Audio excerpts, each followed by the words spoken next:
नमस्ते दोस्तों, Shelley's kitchen में आपका स्वागत है। मैं आज फिर से आप लोगों के लिए एक नई रेसिपी लाई हूँ। आज जो मैं रेसिपी लाई हूँ, आज मैं मावा खसखस की बर्फ़ी की रेसिपी लाई हूँ और आप इसे किसी भी फास्ट में बनाकर खा सकते हैं।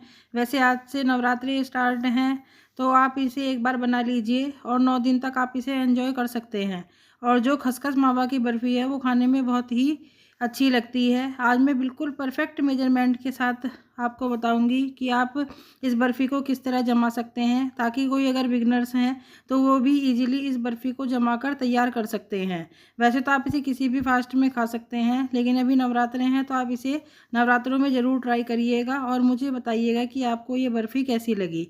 तो चलिए शुरू करते हैं आज की रेसिपी को बनाना। इसके लिए यहाँ पर सबसे पहले मैंने एक कढ़ाई ले ली है और कढ़ाई में हम जो है पोसत डालकर सबसे पहले भूनेंगे। पोसत हमें ड्राई रोस्ट करना है। यहाँ पर मैंने 70 ग्राम के करीब जो है ये पोसत ले लिया है, जिसे हम खसखस भी कहते हैं। और गैस की फ्लेम को हम लो टू मीडियम ही रखेंगे। हमें इसे हाई फ्लेम पर नहीं भूनना है, नहीं तो हमारा जो खसखस है वो बहुत जल्दी कलर आ जाएगा उस पर और वो उसमें जलेबे का टेस्ट आएगा। तो इसीलिए हम इसे लो टू मीडियम फ्लेम पर ही भूनेंगे। हमें इसे बिल्कुल लगातार चलाते हुए भूनना है और इसमें हमें किसी भी घी वगैरह डालने की ज़रूरत नहीं है। हमें इसे सीधे ड्राई ही रोस्ट करना है। और अब हम इसे लगातार चलाते हुए अच्छे से भून रहे हैं और हमारा जो खसखस है, देखिए उसका कलर भी पहले से काफ़ी चेंज हो गया है। और अभी हम इसे 1-2 मिनट के लिए और भूनेंगे, उसके बाद हम इसे पीसेंगे। अब हमारा जो खसखस है वो अच्छे से भुन गया है और अब हम इस गैस की फ्लेम को ऑफ़ कर देते हैं। और यहाँ पर मैंने इसे एक ग्राइंडिंग जार में निकाल लिया है और अब हम इसे थोड़ी देर के लिए ठंडा होने देंगे, उसके बाद हम इसे पीसेंगे। तब तक हम चाशनी बनाकर तैयार कर लेते हैं।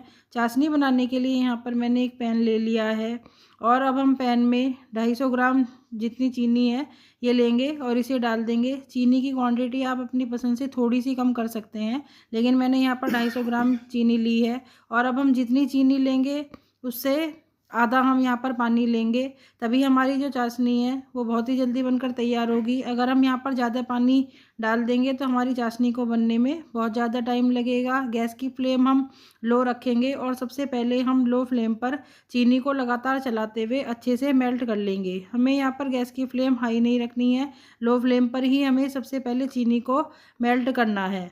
अब हमारी जो चीनी है वो धीरे धीरे मेल्ट होना स्टार्ट हो गई है, लेकिन अभी ये अच्छे से मेल्ट नहीं हुई है, इसलिए अभी हम इसे अच्छे से मेल्ट कर लेते हैं।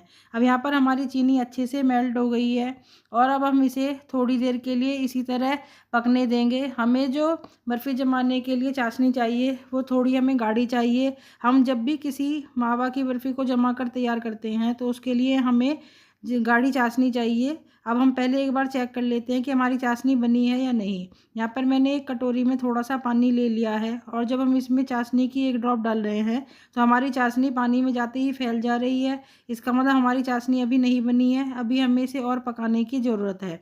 अभी हम बिल्कुल लो फ्लेम पर इसे और पकाएंगे। जब तक हमारी चाशनी बनेगी तब तक हम आगे की तैयारी कर लेते हैं। इतना हमारा जो पोसत था या खसखस जिसे कहते हैं वो भी अच्छे से ठंडा हो गया है और अब हम इसको भी ग्राइंड कर लेंगे। यहाँ पर पोसत हमारा जो है बिल्कुल अच्छे से ठंडा हो गया और अब मैं इसको बिल्कुल बारीक पीस कर तैयार कर लेती हूँ।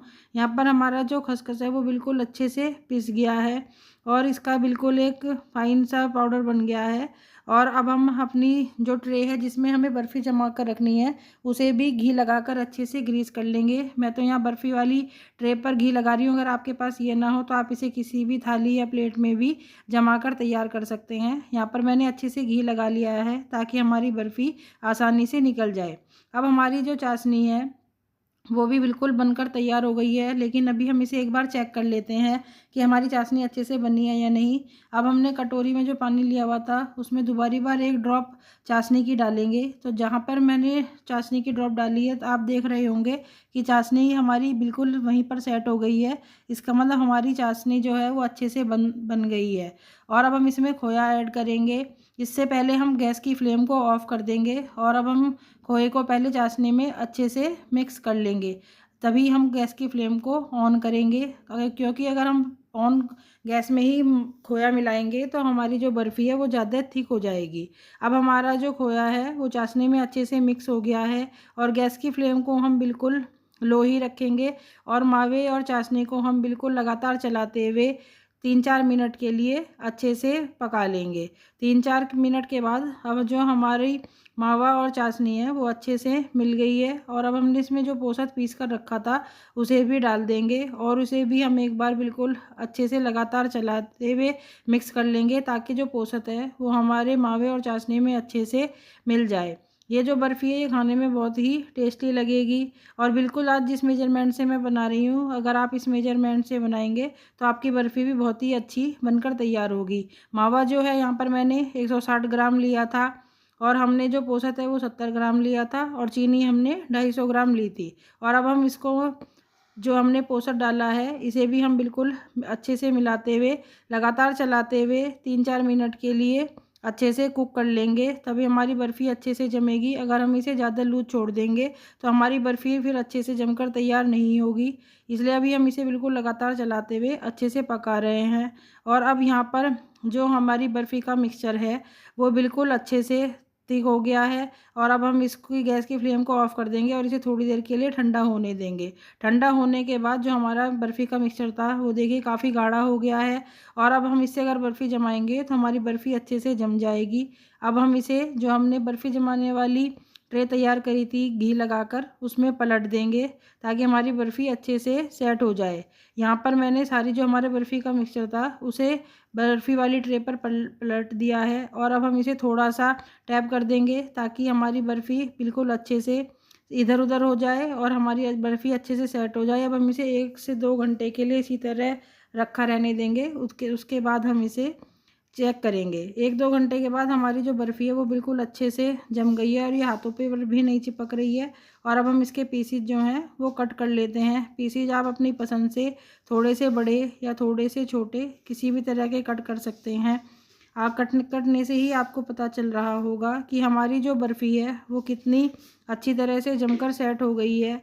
और यहाँ पर मैं स्क्वायर शेप के पीसीज जो हैं वो कट कर रही हूँ।